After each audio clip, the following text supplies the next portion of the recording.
my good buddy Adam Schefter. How are you, Adam? Hello there, Rich. How you doing? I'm doing fine. Are you in the car right now between New York and Bristol, like I saw in the Real Sports piece? Are you in that car right now? I am in the car right now between picking up my son's car and basically going home. Okay, so you're in. Yes. Are you really calling in the very rare 24-hour period where you're not doing anything other than just being yourself and a dad? Is that really? You know, it's funny, Rich. You know, it's funny. Yesterday I got an email from ESPN, and they're like, "Hey, just wanted to let you know we switched your NBA assignment next week. We were doing the Cavaliers Brooklyn Nets game in Cleveland next Wednesday, but we're sending you to Minnesota to do the Rockets and Timberwolves." And I said, well, that's news on both fronts. Nobody told me about the first assignment, and this is the first I'm hearing of the second assignment. So I'm now trying to figure out if I can juggle my schedule enough to go to Minnesota next week to do a little NBA action next week. We'll see. Well, you'd taken that on because you love the association, right? I mean, you love the NBA. You know? Well, I started playing NBA fantasy basketball a few years back, and it's kind of become my vice and my hobby, and it's something that I just love. And so because I follow it so closely there, I can tell you any player on any team. And so they've offered me the opportunity to do a few games, the sidelines, and it's always fun. To me, I consider it a professional vacation. You just show up there, and you go meet with the coaches and the players, and they're like, what are you doing here? You get lost or something like that. They don't quite understand it. So to me, it's very enjoyable. And it's one night, and I'm not responsible for being first on where Anthony Davis is traded or where Kyrie Irving's going or whether the Memphis Grizzlies move Mike Conley and Marc Gasol. I don't have to worry about that. I'll leave that to Woj, okay? I can go watch the game, enjoy the game, talk about the game, and have a little bit of fun. I love it. That's great. So you're like the Bo Jackson of football and basketball reporting. That's your hobby, and football is, I guess, your job in a way. So let's get to that job a little bit here. What do you think the aftermath of Super Bowl 53 is going to be? What do you think? Well, I think it puts a crown on the Patriots legacy. It cements the idea that they are the most impressive dynasty that we've ever seen in football. I mean, you could talk about the Packers in the 60s and the Steelers in the 70s and the Cowboys in the 80s and the Niners in the 90s or whatever it was, the Niners in the 80s, Cowboys in the 90s, whatever you want to know. Yeah, right, Niners 80s, Cowboys 90s. But none of those teams did that in the salary cap era. And so everything that's going on here is designed to defeat exactly what New England is doing. And if you just go back to last offseason and you look at all the talent that they lost at that point in time, how many teams, Rich, would survive the loss of their starting left tackle who would go on to sign a huge deal with the New York Giants the way that the Patriots did in losing Nate Solder? That was one huge loss that they were able to overcome. How about Malcolm Butler, a guy that made the play in the Super Bowl, going to Tennessee? How about Danny Amendola, who came through with so many clutch plays in the playoffs, leaves and goes to your division rival, the Miami Dolphins? How about your biggest playmaking running back, Deion Lewis, going to Tennessee? How about trading away your starting wide receiver, your best wide receiver, Brandon Cooks, for a first-round pick? How about losing your first-round pick during the season, Isaiah Wynn, to a torn Achilles? How about having Julian Edelman suspended? How about having Josh Gordon suspended? How about having all that happen, never saying boo about it, and just going on and winning another world title? It is crazy. It really is crazy, Adam, because obviously, we're both Michigan men. And, I was even talking about this with Charles Woodson on my show last week and Ty Law getting into the Hall of Fame. Nobody saw the Brady stuff coming. Nobody. And he's the GOAT. I mean, that's it. We're talking about him and Jordan now. You know what I mean? Like, we're no longer comparing him to anybody in the NFL's history. We're talking about him and versus Michael Jordan now, essentially. I mean, look, Jordan in the finals was 6-0, and Brady is 6-3 in those games. And, by the way, if, and it can go both ways, right? But let's flip it Brady's way for a moment. Let's say that Asante Samuel holds on to that interception against the Giants right before David Tyree makes the catch. Because if Asante Samuel, who led the league in interceptions that year, holds on to that play, that one pass that was in his undefeated season is in the books. Brady quarterback, the lone 19-0 year that we've seen, and they're 7-2 in the Super Bowls. And then if Eli Manning doesn't throw that long sideline pass to Marion Manningham, maybe they're 8-1. But the Giants, to their credit, deserve the 2 rings that they got, so they beat them twice. And then the third Super Bowl loss was to the Eagles, which could have went either way. Now, you could say, okay, well, the Patriots are fortunate to beat the Seahawks on the Malcolm Butler pick, which maybe they were, and they were fortunate to come back against the Falcons in overtime, which maybe they were. But they're 6-3, which is probably what they should be when all said and done. Sometimes these things go your way. Sometimes they don't go your way. But when I was watching Steve Young talk on NFL Primetime on Sunday night, he said something great. He said that the MVP of that game should have been Bill Belichick because it was his crowning achievement as a coach in those Super Bowls, coming up with a game plan that slowed that offense and held it to 3 total points. So they've won Super Bowls now in all sorts of ways, with special teams, with offense, now with defense.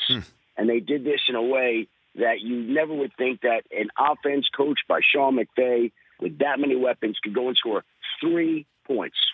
3 points. And who thought that the Patriots, who, by the way, lost their defensive coordinator, Matt Patricia, as well last year, and are losing their defensive coordinator, Brian Flores, this year as well, we're going to go hold that team without a touchdown the entire game.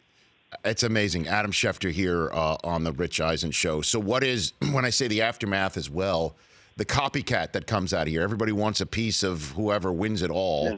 Obviously, you mentioned Flores, who was, again, spectacular in his role, now going to the Dolphins. And it seems, one of the best lines this year was in the playoffs from Wade Phillips saying, my son also knows Sean McVay. Maybe you want to hire him too for a head coaching job. What do you think the copycat aspect coming out of this is going to be, Adam? Well, Rich, what I would just say is that the Patriots coaching staff has kind of been picked through over the years.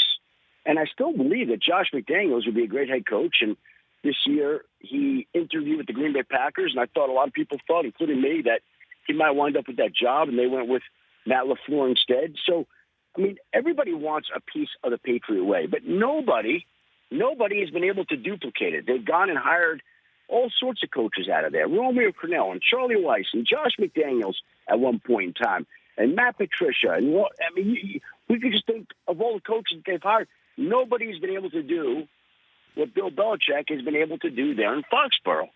And so, I don't know. The aftermath is I don't think anybody can duplicate it. I don't think anybody's going to try and duplicate it. I think we just stand back from afar and admire a creation of what is, I think, the greatest football dynasty in NFL history. I had Tom Curran on yesterday, Adam, and he said that when the afterglow finally wears off, that Belichick is going to see over the steering wheel, that he's definitely going to still be the coach longer than Brady, we assume, will play, and that there might be some sort of issue giving Brady a monster extension that he clearly would deserve. How do you see all that playing out now in the future here for New England? Well, the thing with Bill, Rich, is that there's no sign of letting up. He just loves it so much. Now, at some point in time, he could decide, you know what, I've had enough. But I just can't see his life without football because it's that important to him and it drives him that much. And he's probably the most tireless person I know. The most tireless person I know and have seen, because he's incredible like that. And I don't care how old he is now or how young he is, but he just keeps going, and his appetite for it never seems to change. So he gets to do it as long as he wants to do it. Now, at some point in time, maybe he wants to move into a Bill Parcells type of role where you want to lord over a football team, which he does anyway. He just does it as a head coach as opposed to being an executive. So if he wants to do that at some point, sure. I don't know. Is that 2 years from now, 5 years from now, 10 years from now? Nobody knows, not even him. So I would assume that he would outlast Brady. And as for Brady's contract, what does it matter? They have all the cap space they need anyway. The cap's going up a ton anyway. And if you want to pay Tom Brady for all that he has accomplished, which is not the Patriot way, so be it. He's the one guy in NFL history that you can do that for because nobody's ever done what he has and nobody ever will do what he has. So if you want to reward him, fine. And if you don't, do you think Tom Brady's going to argue with you whether he deserves to be paid $28 million or $32 million or $36? Like, what does that mean to him? Nothing. It doesn't mean anything. So I don't know. I know we want answers to these questions, but there really are no answers right now. We know that Bill loves football. Tom's going to be taken care of, and we'll let it all play out the way it does. Adam Schefter here on the Rich Eisen Show. We'll talk about his HBO feature in a second. Some quick hitters here. What happens with Nick Foles and the Eagles? That seems to be first up on the non-playing season hit list, right? Yeah, he's going to get traded, and I think that by franchising him, which they are expected to do, they get to kind of control where he's going to go. So if they don't tag him, which I don't believe is going to happen, Nick Foles could leave for, say, the New York Giants if he wanted, or the Washington Redskins if he wanted. And I don't think Philadelphia wants that to happen. I think Philadelphia would be much more comfortable saying, Nick, we'd like you to go out of conference to Jacksonville, or we'd like you to go out of conference to Denver, or we'd like you to go wherever it is, but we don't want you in the division. So we're going to tag you. Now, I know there's the issue that they have to pick up the option, which they may do, but they may just simplify this and streamline it and just say, you know what, Nick, rather than us picking up the option and you buying it back for $2 million, which you don't need to do, let's just put the tag on you right now, and we'll go from there. I mean, that would be the simple and obvious way of handling this. It would be the most, how do we say this, the least complicated way of doing it. So I just think that ultimately they are determined to trade him, and I think that's what will happen. Well, I mean, with the Giants, though, that would mean Eli would do what? Tell him he's done, or they would tell Eli he's done for Nick Foles? Well, again, I expect Eli Manning back, and I'm not telling you that Nick Foles is going to wind up in New York, but I'm saying the Eagles are going to remove that as an option to not even be discussed on the table. I don't know how it would play out. You know, if the Eagles were able to, if the Giants were able to get themselves a quarterback that they really liked, and I don't even know if they like Nick Foles, and wanted to build around, maybe at that point in time they sit down with Eli Manning and have a conversation with him. But we're not even at that point. I'm just saying the Giants are at a point where they're going to have to start looking at quarterbacks, figuring out what they want to do with that position, and whether or not that would impact Eli Manning now or not. Now, right now, I expect Eli Manning to be back. But again, they're going to sift through their quarterback options and make a decision. All right, and last football one for you. Antonio Brown and the Steelers. I mean, it just gets weirder, to be honest with you. I mean, Juju Smith-Schuster was on my show last week, called it the Kardashians, and says that it could actually be all put back into the bottle and run back as teammates with a Big Ben. How do you see the next few weeks on the Antonio Brown market playing out, Adam?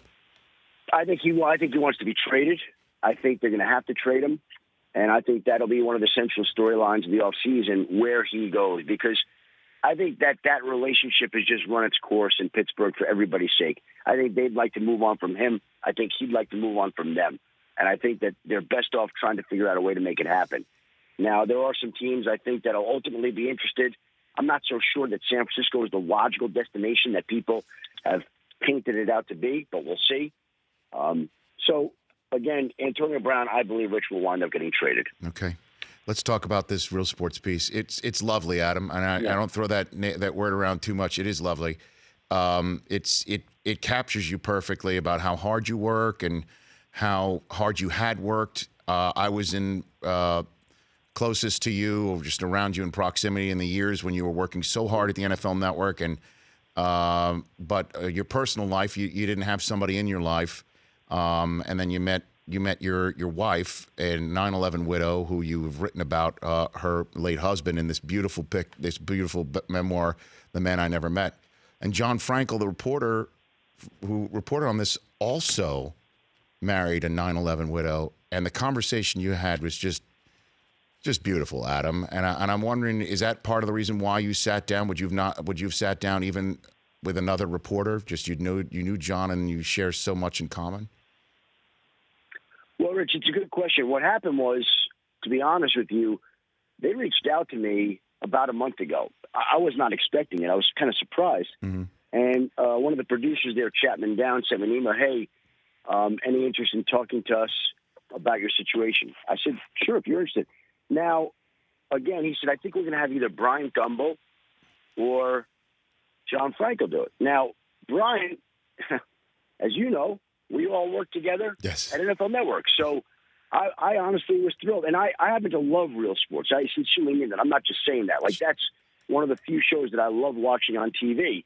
They do an incredible job. And so when they reached out, I was honored and flattered. I didn't have any restrictions or demands like you have to do it this way. Whatever they wanted to do was fine. If Brian Gumble had done it, I thought there would have been a nice connection there just because of the fact that we all work together. You, me, him. And the first time that I was a sideline reporter, he was the play-by-play guy. Chris Collinsworth was the analyst. That's right. I was the sideline reporter for NFL Network for our first games. So that would have been really cool and meaningful to me. But they said, hey, we want John Franco to do it. I had never met John Franco. I've spoken to him on the phone a couple of times when I first started dating my now wife, asking for advice because somebody had suggested I should reach out to him. We work in the same line of work, and he had married a woman who, ironically enough, lost her husband on 9/11, and that guy that she was married to was my college fraternity brother, Greg Richards. Wow. So, oh yeah, it's wild. So HBO, for whatever reason, decided to assign John to the piece. And I think with how the piece turned out, that was the right decision. I think Brian would have been phenomenal. There's probably not a better interviewer on television than Brian, and I would have loved to have spent time with him. But the connection between John and I, if HBO had set out to do a profile of me, nobody would have cared.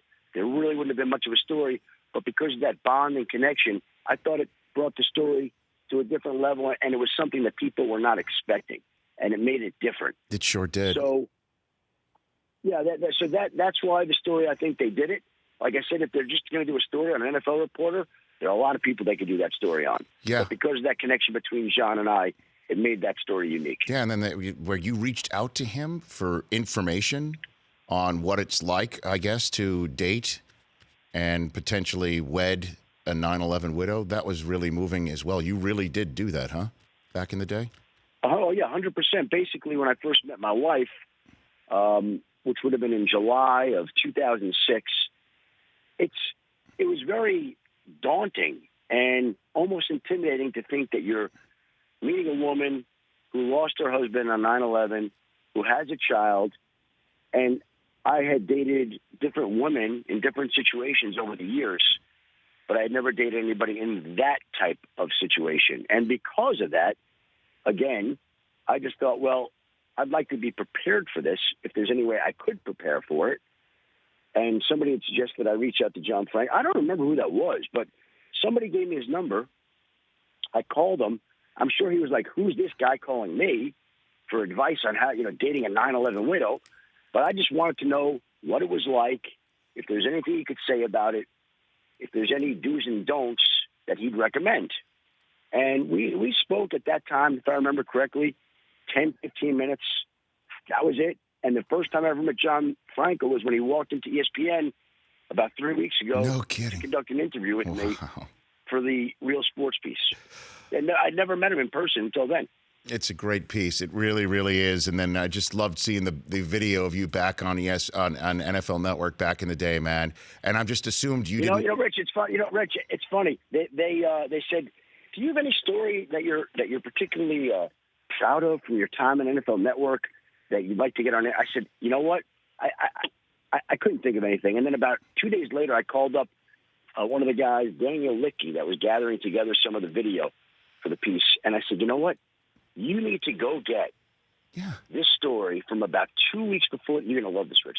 2 weeks before, I think it was the 2006 NFL draft. It was like a Tuesday or Wednesday, and I was calling in my topics to either Bardia or Muir or Mike Conn or somebody, and we were in the C block with an Around the League segment, you and I said, I got this item now in the year that Reggie Bush was the presumptive number one pick, that the Houston Texans are really going to consider taking Mario Williams number one. And I said, it's so good and so interesting and so real and viable that you need to move this up to your A's and make it the lead story. Right. And like, come on. I said, I'm telling you. So that night, we come on the air. They do me the favor that I requested of moving up to the A's.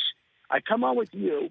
You say, what do we got today, Adam? I say, Rich, the Houston Texans are really considering taking Mario Williams over Reggie Bush, which at that point in time, correct me if I'm wrong, Unheard of. would have been considered blasphemous. Unheard of. I think I right? said, what are you talking about, or something like that. I'm like, what are you talking Correct. about? And that was what I told him. I'm like, you got to see Rich's reaction. He wouldn't believe me. I'm telling him they're going to take Mario Williams, and Rich wouldn't believe me. It was on air. Yes. It was on air. Fact.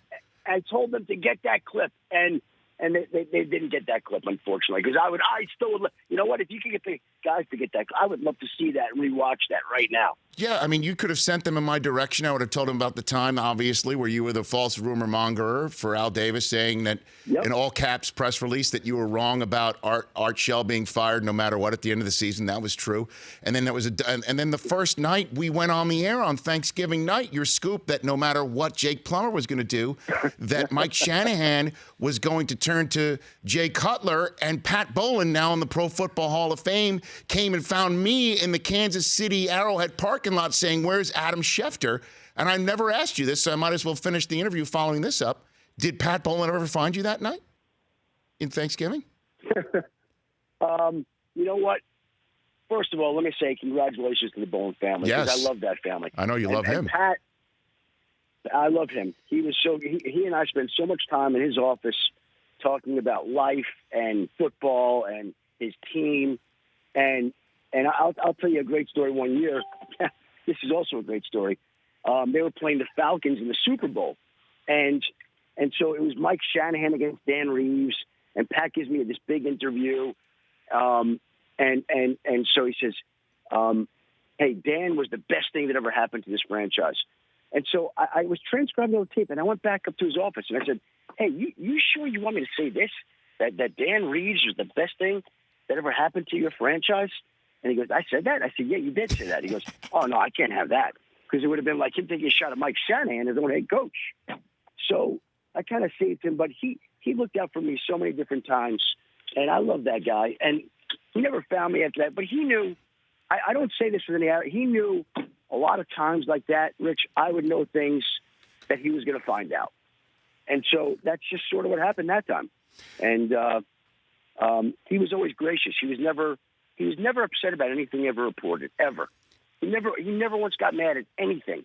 All those years that I covered that team.